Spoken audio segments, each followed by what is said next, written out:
Well, good Monday morning, everybody. Hope you had a great weekend. I'm Gervie Ardenza. Thanks so much for joining us here on Atlanta News First Plus. Tell you what, after the rain moved out, it was such a great weekend. I don't know what you all did. I can tell you what I did. I finally got to do a little plant shopping so I could get all of my the pots filled with flowers, and that was a lot of fun because out where we live in Cherokee County, there's some really great local nurseries to go to. We've got Buck Jones, we've got Scottsdale Farms out there, Autumn Hill, and I hit every single one of them. Also grilled out with some friends on Saturday night, which was great. So really enjoyed it. And I always tease when people say to me, are you getting to sleep in on Saturday morning? Well, you know what? When you get up at 2:30 in the morning, really anything is sleeping in. Of course, many of you know that Saturday morning was the Pope Francis's funeral mass from Vatican City, and unfortunately I didn't get up early enough to watch that. I really had wanted to, but I did not get a chance to do that. I did get to see some of the video afterward, and as you know, it was very simple. Unlike so many of the previous popes, he was not buried there at Vatican City. He was buried in Rome at the Basilica of St. Mary Major, which was a departure from what traditionally has been done with popes. And of course, now what comes next is a conclave to select the new pope.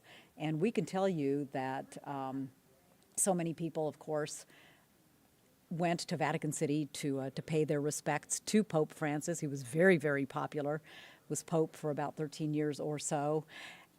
We found out just a little while ago today that Monday, May 7th, Catholic Cardinals have set the date for the conclave to begin to elect Pope Francis's successor.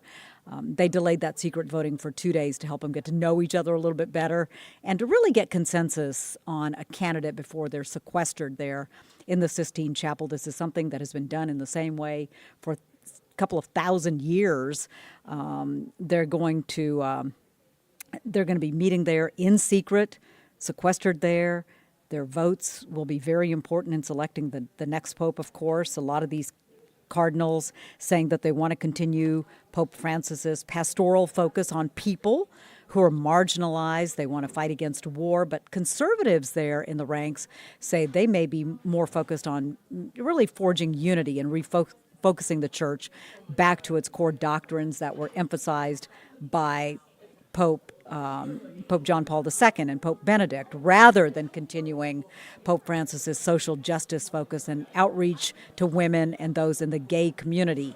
So we'll be watching to see what happens. They will stay there. They have to have a 2/3 majority in order for the next pope to be selected.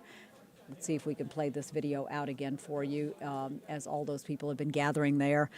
So 2/3 of those who are gathered will have to agree on the next pope.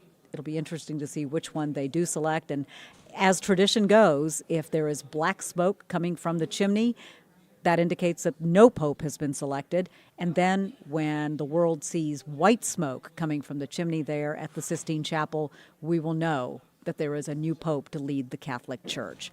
So again, we now know that May 7th is a day that is going to happen.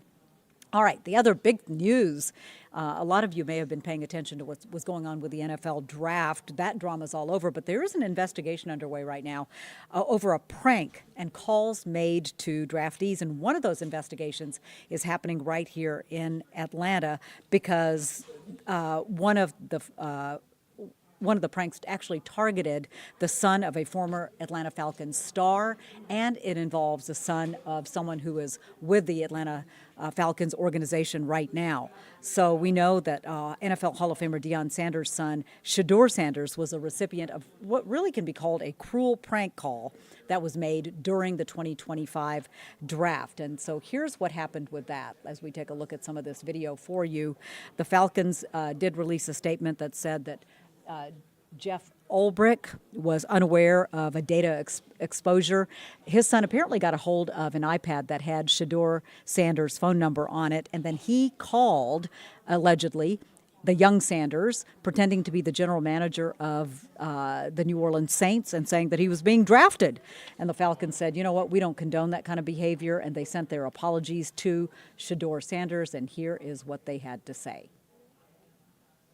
It's sad that these young men have to deal with this. That happened a lot in the green room in Green Bay. Guys were getting calls, so it's silly, but onward and upward. I'm not sure if you're hearing that sound. Is the sound playing? Okay. So there you go. That is what happened there. And again, Shedeur Sanders actually was drafted in the 5th round, not the first, as many had indicated that he would be. But again, he was drafted, and we're moving on past that. He wasn't the only victim, though. According to ESPN, new Colts tight end Tyler Warren and Philadelphia Eagles quarterback Kyle McCord also got prank calls before they were officially drafted. So we're moving on past the draft. We now know where Shedeur Sanders is going, and the Falcons have apologized. So I guess showing a little bit of grace there to them. All right, one of my favorite things to do here is the Atlanta News First Surprise Squad. And this past week, we visited North Atlanta. There are 2 young men who go to opposing high schools. They are seniors, but they're putting their rivalry aside for a common cause. And we'd like to introduce you to them. They were amazing.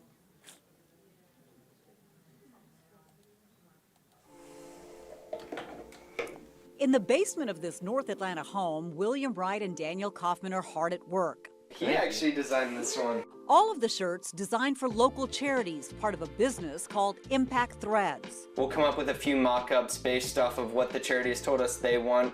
Sometimes the boys spend up to 4 hours a day after school working. It doesn't feel like work, though. It's a lot of fun. The idea for Impact Threads was born out of a 6th grade trip Daniel took to a homeless shelter. And I just kind of remembered that experience and how I wish I could have done more and made a larger impact on the community. The 2 have known each other since lower school. Now Daniel is a senior at the Lovett School and William a senior at the Westminster Schools. They wanted to combine their passion for service and entrepreneurship.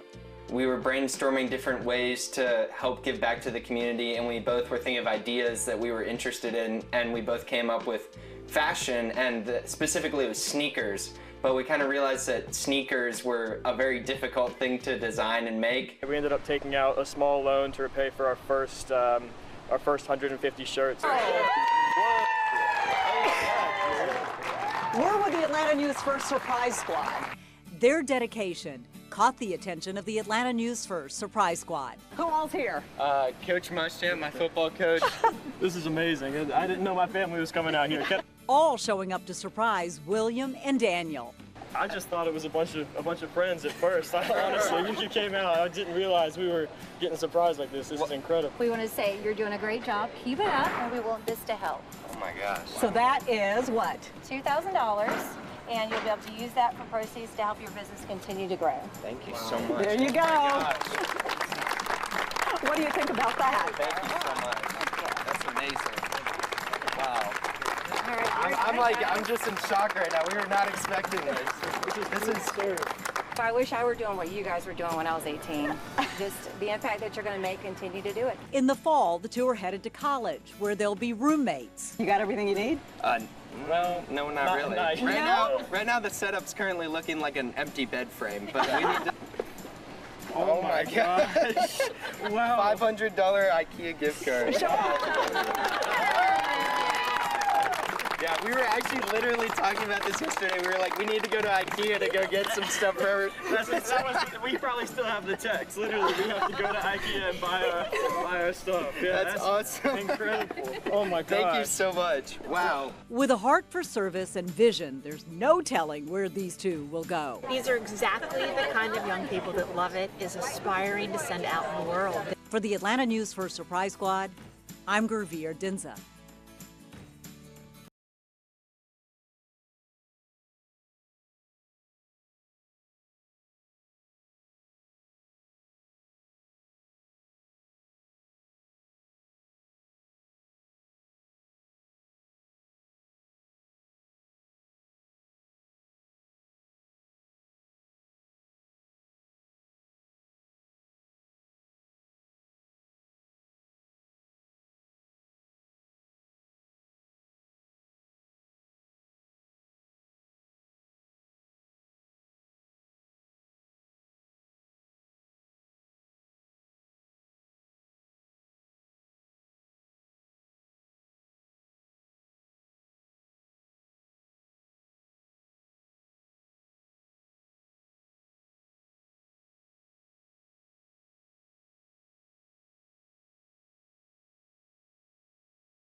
myself set up over here. Oh, beautiful. Alrighty. I think you can hear me now, yeah. Looks a little cloudy out there, but don't be deterred, guys. We have a pretty nice week ahead of us, so we will take it. No first alert weather days, no super impactful weather. These clouds are just overcast conditions. They are not rain-producing clouds, so we won't worry about much rain at all, other than maybe a quick passing shower today, but that's going to about do it. Overall, this week looking much drier than last week, and here's proof of that. Here's a look at the potential rainfall totals between now and Friday night. Maybe 1/10 to 2/10 of an inch of rain with some locally heavier amounts and some of those heavier downpours that very well could develop this week. So just to put in perspective, last week, within like a day, we would pick up a 1/2 inch to an inch of rain. Places like Lumpkin County, northern Lumpkin County, north of Dahlonega, picked up over 6 inches of rain in just a couple of days. So clearly this week, trending a lot drier for us. Today, we'll have mostly cloudy skies, partly to mostly cloudy skies. I do think at times we will see more sunshine through the day, so it won't stay cloudy all day long. Temperatures in the mid-70s at 3 o'clock. We'll head into the upper 70s today. If you live north of the city, you will be a touch cooler. While this model is outputting upper 70s, I do think you'll top out more so in the mid-70s. We have a wedge kind of trying to build in. That'll leave areas north of the city a little cooler, south of the city near 80 degrees. Tomorrow, pretty much copy and paste forecast. Mostly cloudy skies, mostly dry and warm with maybe a spotty afternoon shower. Essentially what's going to happen is our wind will start to shift out of a more southerly direction. That's going to help pull in some extra moisture and raise our dew points. What are the dew points? That measures the amount of moisture in the air. That's what makes it feel humid outside. So it's going to feel a little more muggy going into tomorrow, even more so on Wednesday. And as we start to heat up, we'll have the chance for just isolated showers, maybe a rumble of thunder bubble up Tuesday afternoon and evening. Most of us stay dry tomorrow. Again, partly to mostly cloudy skies. We definitely will see sunshine this week, but we won't see wall-to-wall sunshine, blue sky this week. Going into Wednesday, we will increase our humidity one, so we'll feel a little muggy on Wednesday. Stepping out the door will be mostly dry, but the afternoon and evening for your evening commute, scattered showers and storms will be possible. Some of these storms could be heavy rain producers just because we will have a lot of moisture to work with. So riding home Wednesday afternoon from work, from school, the chance for some heavier downpours are there. Just keep that in mind. You might need to give yourself a little extra time heading home from work on Wednesday. Going into Friday, that's our next real weather maker. Rather than just the afternoon pop-up storms, we'll have a physical cold front move through. That's going to increase our coverage of rain to about 40%. And I know you're probably looking at this and saying, oh my gosh, it looks like a washout Friday night. That's just because this is really far out. We don't have very high resolution data to show you right now, but do know at least scattered showers are looking possible on Friday afternoon and evening. It doesn't look like it's going to be a washout right now, but if you have any Friday evening plans, of course, the Braves are back in town on Friday. Just know that your plans might be interrupted by rain and storms. You might want to bring the umbrella with you. And then we're dry through the weekend. We'll see decreasing clouds. We'll see a lot of sunshine through the weekend. It'll be really, really nice. It's also going to feel a little cooler than what we've had the last couple of weeks on Saturday morning behind that front. Some spots north of the city could wake up in the low 50s, so it might feel a little crisp and cool up in the mountains Saturday morning. A lot of us waking up in the mid-50s. Be a great morning to take your coffee outside on your back patio or on your front porch if you're lucky enough to have one, and just enjoy the peace and tranquility if you have that in your area, because it's just going to feel so comfy outside on Saturday morning. And honestly, overall, the weekend looks great. Upper 70s on Saturday, probably a light breeze to pair along with that. Upper 70s on Sunday with another morning in the mid-50s on Sunday. So just a great couple of mornings over the weekend to just maybe take a time to pause and have a nice, cup of coffee, cup of hot chocolate, whatever, float your boat, and just enjoy it outdoors because it's going to be so comfy. Maybe take the dog for an extra long walk in the morning. Gorgeous weather for the weekend. Here's a look at your first alert 7-day forecast. So for today, upper 70s, partly to mostly cloudy. Little breeze to go along with that. Rain chance at 10% or less. Maybe a spotty afternoon shower or storm tomorrow afternoon with highs near 80. We'll increase that coverage of showers and storms Wednesday. It'll be kind of a summer-like day on Wednesday. Low 80s. Pop-up afternoon and evening thunderstorms that could impact your evening commute from work and school on Wednesday. The humidity will go up just a touch, so it'll feel a little muggier. Mostly dry Thursday ahead of a cold front on Friday. That'll bring us rain and storms. As of right now, it's not looking like we'll have severe weather on Friday, so that's good news. Now, of course, with any spring or summer-like setup, we could have enough fuel to maybe spark a stronger storm with some gusty wind, frequent lightning, maybe some small hail. We'll be watching that on Friday, but it does look like storms should stay below severe limits on Friday. If you are headed to the Braves game, I don't think it's going to be a washout for the Braves game. They very well may have a rain or storm delay. But if you can't go, you can always watch it on Peachtree TV. That's a Braves on Gray Day, our partnership with the Braves. You can watch it for free at home, comfort of your couch on Friday night. And then the weekend, spectacular. If you have any plans this weekend, if you're going to the Braves game this weekend, 3-game series against the Dodgers here at home, beautiful, beautiful weather. We'll see lots of sunshine, really comfortable. The humidity will drop through the weekend. Just a great weekend to get outside. So I know it's Monday. We just finished last weekend, but why not start thinking about this upcoming weekend? It's never too early, right? All right, everyone, enjoy this drier week. Have a wonderful Monday. We'll get through it. Days only go forward, right? Hope you make it a wonderful Monday, everyone. We'll catch you here next time.